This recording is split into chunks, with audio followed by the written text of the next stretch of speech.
Lumaki po ang loob niyo, Aling Paula, Mang Elvis. Paano namin magagawa yung bara? Ang pulis nga wala silang lead kung ano nangyari doon kay Sam.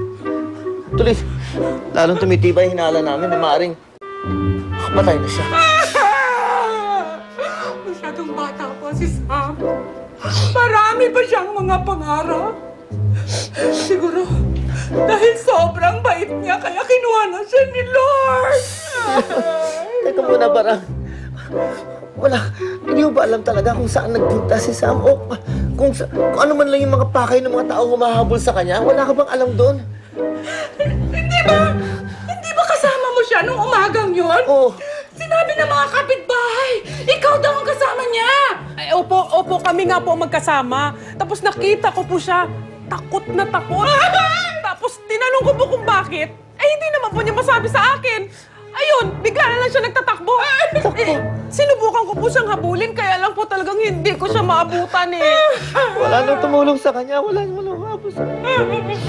Ay, tumahan na muna. Tumahan po muna kayo. Bakit? Ano gagawin natin dito? Wala na anak natin. Alam kong ayaw ni Sam na makita kayong nagkakaganyan.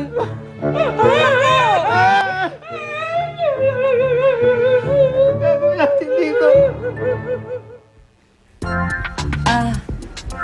Guys, pwedeng steady lang kayo. Huwag kayong magulo. Antena, kanina okay na eh.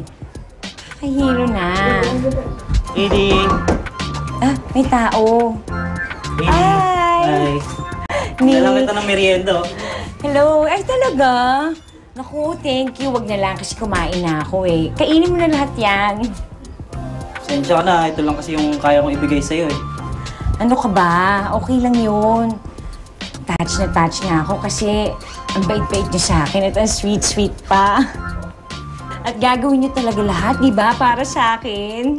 Oo naman. Gagawin namin lahat. Di ba mga parts? Oo naman. Kahit ano, gagawin namin. Grabe naman yan. Well, alam niyo naman siguro, mga guys. Sa nangyari, di ba yung ginawa ng baing pangit na yon? Kaya nangyaring nalaos ako. Gusto ko sana, pagigantihan niyo siya. Ipagtanggol niyo ako. Anong ibig mong sabihin? Paano ka namin pagtatanggol? Gusto ko, hanapin niyo si Sampaguita Fernandez. At patayin niyo siya. Ha? Ano? Nasisiraan ka naman ng bait? Kung naririnig kayo ni Sam ngayon, ano po ang mensaheng nais niyong ipahatid sa kanya?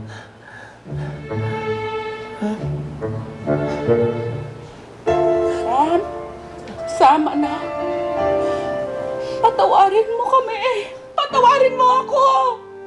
Sa pagkukulang ko sa'yo. Sa pagkalupit ko sa'yo. Sa pang-aapi ko sa'yo. Sa... ano pa? Sam, mahal na mahal ka namin ng inay mo.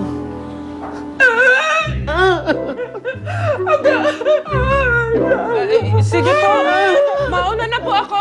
Ituloy niyo lang po yan. Hindi pa ho nila kayo naririnig sa Australia eh. Saan ka man, Sam? Gusto ko, hanapin niyo siya at gawin niyo sa akin to. Please? Hindi, ayoko. No way!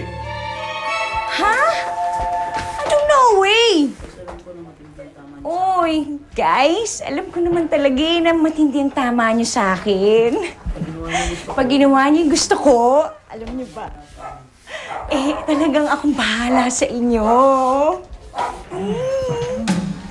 What?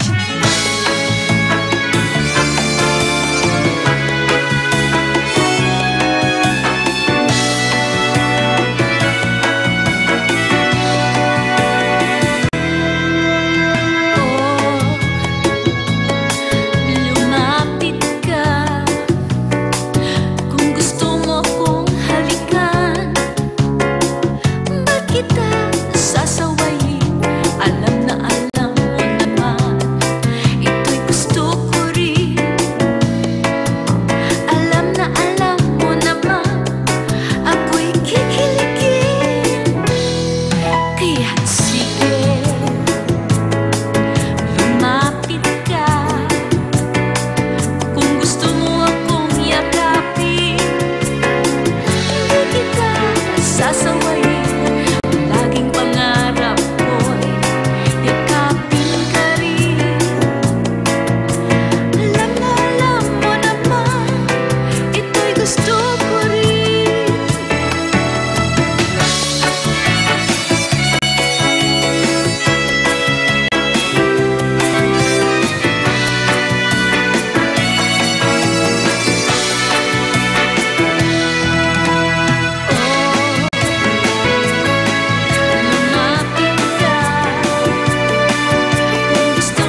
boys.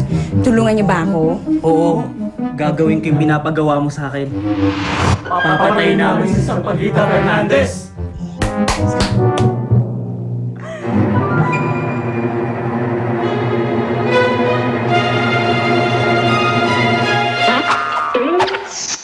Hindi mo naman siguro mamasamain kung pagpayuhan kita. Layuan mo si Vanessa Smith kung gusto mo pang magtagal sa kompetisyong ito. How can you live in a place like this? Kahit ang aso natin, hindi ko patitirahin dito. Tingin ko, dapat maging maligaya na lang kayo para sa anak niyo. Isa kang ingrato! Umalis na kayo bago mawala pa yung natitirang respeto ko sa inyo. Di ba pinag-usapan na natin to? Hindi mo kailangan sinama ang babae niyan dito.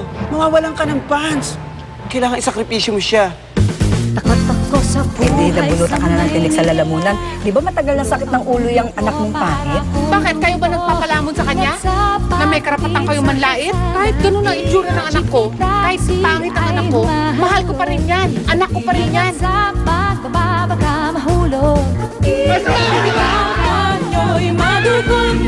Malaki ang atraso mo, kaya kailangan ka na mabura.